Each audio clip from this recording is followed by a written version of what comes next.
All right, guys, welcome back. I'm Genoj, a real estate guru. In today's episode of Dropping Gems with Genoj, I have a very, very special guest for you. He's going to share how he's doing a burnout and an addition at the same time.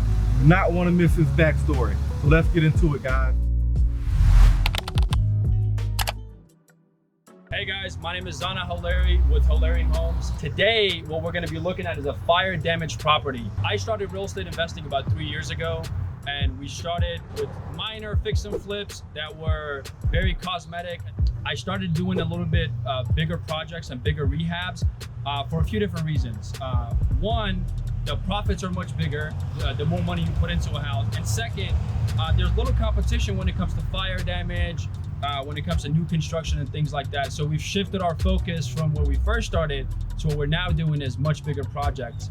I'm excited to bring this one to you guys. This is one we're doing an addition in the back and a second story addition as well. So very excited to run you guys through that and show you guys what we're doing and what the ins and outs are when it comes to dealing with a fire damaged property. What? Whoa, bro. What were you thinking, man? This is what we do, man. These are some of the projects that other people don't want to take on that we do take on. It's a burnout and the back of the house is missing. Damn. So let's get into it. Let's tell me your thought process and what you plan on doing to this house. Yeah, man. So a little backstory of how we acquired it. This property was actually listed on the MLS.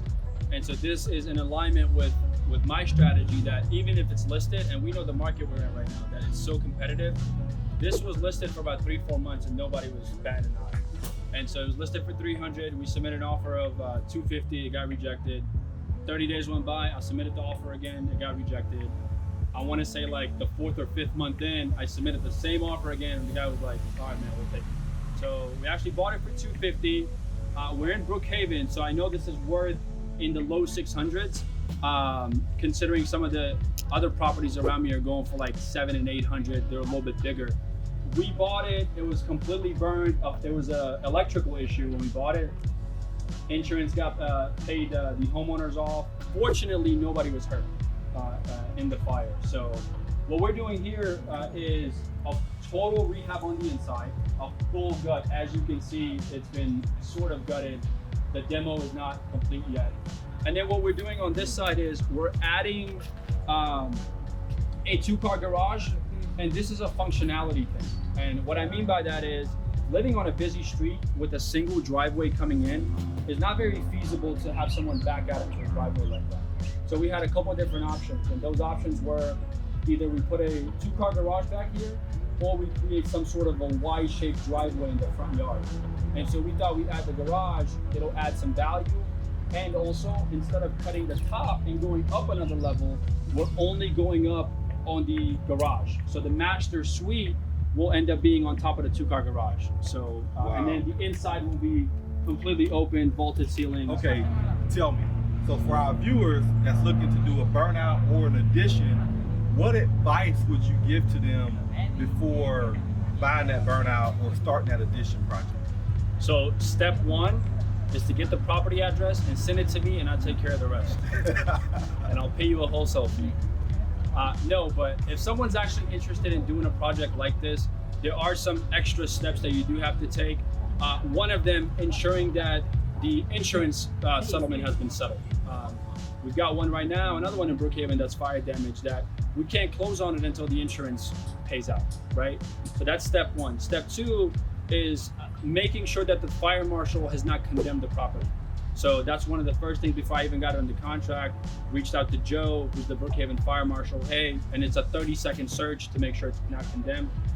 If it's condemned, that means I got to tear it down and rebuild it. My construction costs just did this, right? So those are some of the due diligence items that you want to do.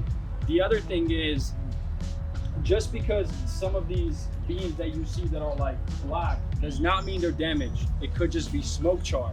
So what can happen, depending on what county or city you're in, there actually is going to be a pre-construction meeting. Well, they'll come out and he will literally tell you, this beam needs to go, this can stay, this needs to go, this can stay. So those are some of the things you want to do before you even entertain putting an offer on a property like this. But the project sizes are much bigger, the dollar amounts are much bigger, and what does that mean? The profit margins are much bigger. So they're very lucrative. So we're excited for it, for sure. Well, I definitely can't wait to see the finished product on it. So I hope you guys enjoyed the video. This is just part one. Stay tuned.